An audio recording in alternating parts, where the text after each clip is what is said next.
So I want to talk about a topic that is a little bit confusing to understand, but it really helps you in the mix when you get to that part of your production.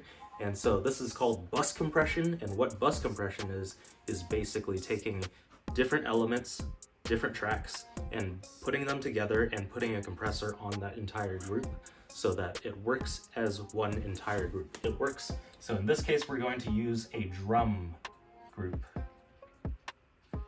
So we're gonna do drums because drums is a big one for bus compression.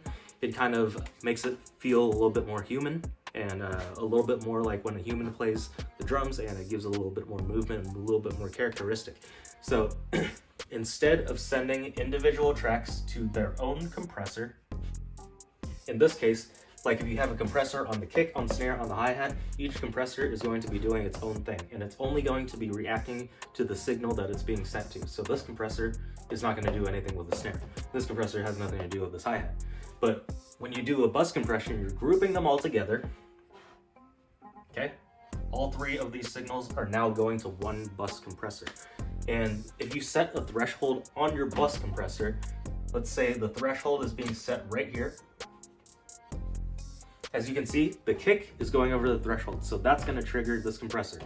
The snare is going over this threshold that I set, so this is going to trigger the compressor. But you can see the hi-hat never goes over the threshold, so it's not going to trigger it. But that does not mean that it does not get compressed also. So this is all grouped in one, and it's going to react as one. So whenever the kick is triggering it, whenever the snare is triggering it, all three tracks are going to get compressed. It's kind of like the hi-hat is just falling under peer pressure of what the snare and the kick are doing. Just because they're doing it, he's gonna do it too. He's also gonna compress. But if you set your threshold down here, it's all gonna react. You know what I mean? If you go like boom, boom, boom, then they're all crossing the threshold. Every time each one of them reacts and crosses that threshold, it's gonna compress all those signals. Okay, so it's kind of like grouping it all together. And just like how the hi-hats say the hits on the kick, it gets compressed, so it's a little bit quieter, and then that accent hi-hat is a little bit louder because it didn't get compressed.